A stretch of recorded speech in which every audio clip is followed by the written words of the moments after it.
अगर किसी बच्चे की गलती से जैसे 150 प्रश्न है और 140 प्रश्न मैंने समय में कर लिए, लेकिन 10 प्रश्न बिन पढ़े ही छूट गए, तो मैं समझता हूं कि वो बच्चा 99% एग्जाम क्लियर नहीं कर पाएगा। 99% इतनी पॉसिबिलिटी कम हो जाती है, क्योंकि वो जो 10 प्रश्न छूटे हैं ना, वो बहुत आसान भी हो सकते हैं और वो 5-6 प्रश्न आपके यूं ही बन जाएंगे। उनमें ऐसी संभावना ज्यादातर होती है, क्योंकि चीजें ऐसी छूटती हैं। जीएस कभी नहीं छूटती, मैथ छूटता है, रीजनिंग छूटती है, या हिंदी कई बार ऐसे छूट जाती है।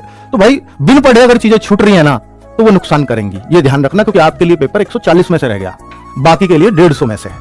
तो 140 में से 130 करना, 125 करना, और एक 150 में से 130 करना, 125 करना ज्यादा आसान है। दोनों में कितना फर्क है ना।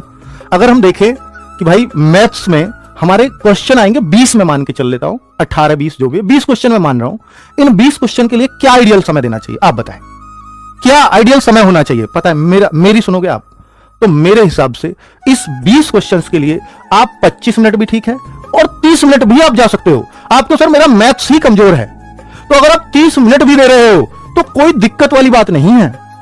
अगर आप रीजनिंग में देखो, अगर आप इसमें 30 देते हो, फिर रीजनिंग में 1 घंटे से ज्यादा मत देना। बस आपके सर मैं मैथ्स 25 में कर जाता हूं, तो यहां स्ट्रेच कर सकते हो 65 मिनट तक।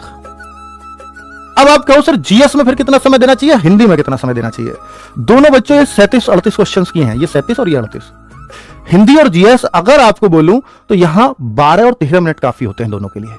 मैं जीएस को हमेशा ये बोलूंगा कि आप 12 मिनट में करें, और हिंदी थोड़ा ज्यादा क्वेश्चंस करते हो, एक एक क्वेश्चन थोड़ा सा सावधानी से पढ़ना पड़ता है। जीएस में हम ये मानते हैं कि 20, 22, 25 क्वेश्चन हमारे लिए पर्याप्त होते हैं, इसलिए उसमें थोड़ा कम समय देंगे हम हिंदी से। तो यहां मैं 13 मिनट की बात करूंगा।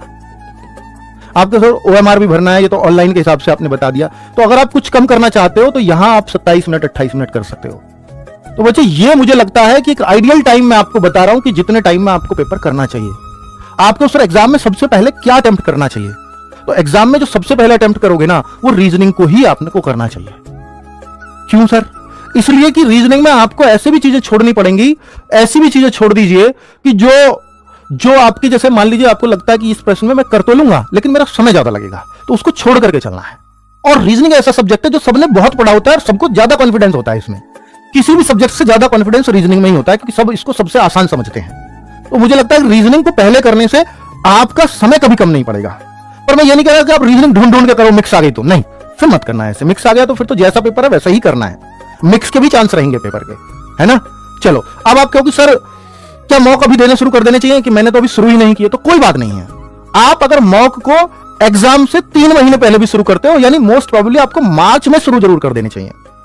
आप करीब करीब 40-50 मॉक जरूर दे करके जाना, क्योंकि आपकी टक्कर उनसे है जो 100 मॉक दे रहे हैं। ठीक है, 40-50 मोर देन सफिशिएंट होंगे।